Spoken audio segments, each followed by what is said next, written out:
Bonjour, aujourd'hui on joue à Ticket to Ride Rail and Sail ou la version française ça va être Les Aventuriers du Rail autour du monde. Si vous voulez jouer à cette version-là, il y a plein de belles choses dans la boîte, mais il nous manque peut-être des porte-cartes. Fait que si vous avez par exemple la version Asie des Aventures du Rail, il y a déjà ça dedans, fait que ça peut être intéressant parce que sinon on a besoin des mains de géants pour tenir tous les cartes qu'on va avoir à tenir. On se revoit bientôt. Dans les aventuriers du rail autour du monde, on va vraiment voyager autour du monde. Fait qu'on va faire des trajets autour du monde. Fait qu'on a le bout de la carte ici qui va revenir de l'autre côté avec différents trajets. On a d'un côté de plateau la carte du monde. Et si je revire ça tout de suite, qu'est-ce que ça donne?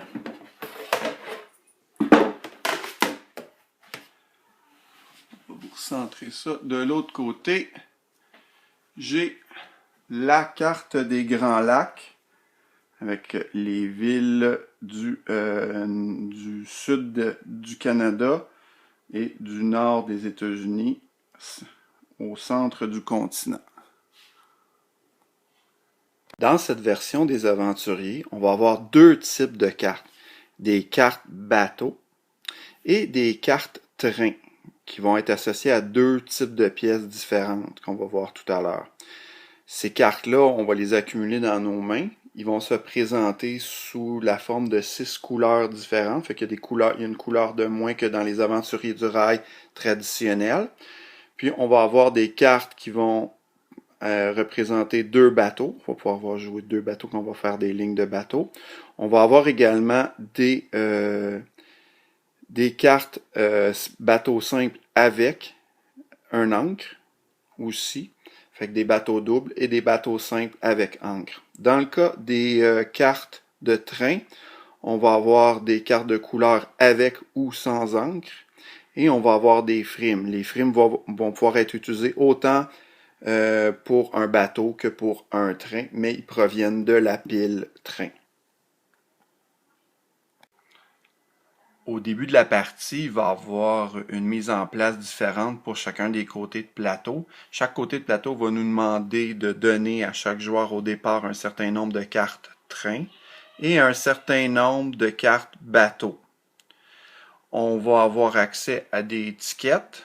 Fait qu'on va en avoir 5. Il va falloir en garder seulement 3 en main au départ. Les étiquettes vont se représenter sous différentes formes. Si on regarde ici, on va avoir des étiquettes un petit peu comme on connaît dans les aventuriers du rail standard, mais on va avoir aussi du côté de la carte du monde seulement des étiquettes spéciales où on va avoir une série de villes à connecter. On va avoir une valeur de points qu'on va obtenir si on réussit à les connecter dans l'ordre défini. Si on les connecte mais pas dans l'ordre défini, on va avoir un des points un peu moindre. On va avoir une pénalité très pénalisante si on ne réussit pas à les connecter d'aucune façon. Fait on a nos étiquettes, on en garde un certain nombre. Par la suite, on va avoir à choisir le nombre de bateaux et de trains qu'on va devoir avoir devant soi. On va avoir une valeur maximum, mais il va falloir aller vers une valeur totale, ici dans le cas du côté de la carte du monde, de 60. Fait qu'au maximum 50 bateaux, au maximum 25 trains. Qu'est-ce que ça a l'air? Bien, ici, vous voyez les petits bateaux qui vont aller dans les lignes à bout arrondi, tandis que les trains ici vont aller dans les lignes plus traditionnelles, là, rectangulaires. Ça va être comme ça qu'on va combler nos lignes.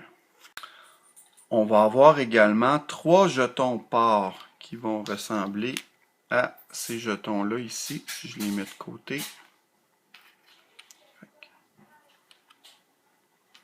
Des petits parts. Pour pouvoir jouer un part, qu'est-ce que je vais avoir de besoin? À mon tour, il va falloir que j'ai besoin de 2 cartes train avec des encres d'une couleur et 2 cartes bateau avec des encres. OK. de la même couleur. Fait qu'en jetant ces cartes-là, je vais pouvoir placer un de mes jetons parts sur une ville. Qu'est-ce que ça va faire? C'est que si à la fin j'ai des lignes réussies qui comptent comme extrémité l'endroit où j'ai placé mon port, mais je vais faire des points bonus assez notables, merci. À chaque tour de jeu, les joueurs vont pouvoir faire l'action de prise de possession de part, mais les actions aussi traditionnelles qu'on connaît bien des aventuriers du rail, soit de prendre une carte frime ouverte, ou de prendre des cartes ouvertes, ou du dessus de pile d'en prendre 2 au total. Par contre, il va y avoir une certaine différence. C'est que si on prend des cartes ouvertes, par exemple, si je prends cette carte-ci de bateau, je suis pas obligé de remplir avec une carte de bateau. Je pourrais décider de remplir avec une carte train ou l'inverse. Fait que les cartes ouvertes disponibles de bateau et de train seront au total de 6, mais pas tout le temps 3 à 3. Ça va varier, fait qu'il va y avoir un petit peu de stratégie à ce niveau-là. Comme autre action possible, je vais pouvoir prendre possession, par exemple, d'une route ici. Dans le cas d'une route de bateau, si je joue une carte double bateau ici, ben ça compte comme 2 cartes. Puis je vais tout le temps pouvoir utiliser mes frimes, autant pour des bateaux que pour des trains. Fait que je vais pouvoir prendre possession d'une route comme action. Et comme à l'habitude des aventures du rail, le fait de prendre possession d'une route va me donner un certain nombre de points directement. Il va y avoir certaines routes comme ici qu'on va appeler des routes à paires. Autrement dit, pour chaque case de la route, je vais devoir jouer une paire de cartes de la même couleur. Mais je n'ai pas à jouer pour chaque case des paires de couleurs nécessairement identiques. Fait que ces routes-là, qui vont tout le temps être des routes terrestres, vont coûter beaucoup de cartes à compléter. Je vais pouvoir aussi, comme dans les aventuriers du rail normal, aller piger des nouveaux tickets, en garder minimum un. On se rappelle, comme à l'habitude, que si je ne réalise pas le trajet d'un ticket, je vais faire ces points-là en négatif au lieu de les faire en positif à la fin de la partie. Je vais pouvoir également dire, si mettons, j'ai comme un peu trop de bateaux, il me manquerait des trains, je vais pouvoir mettre ces bateaux-là de côté, puis prendre des trains, ou vice-versa. Mais sachez qu'à la fin, ce nombre-là est une pénalité, fait que des points négatifs qu'on va avoir à subir. Sinon, dès que au total j'ai j'ai 6 pièces bateau ou train mélangés en ma possession dans ma réserve ou moins, je vais déclencher la fin.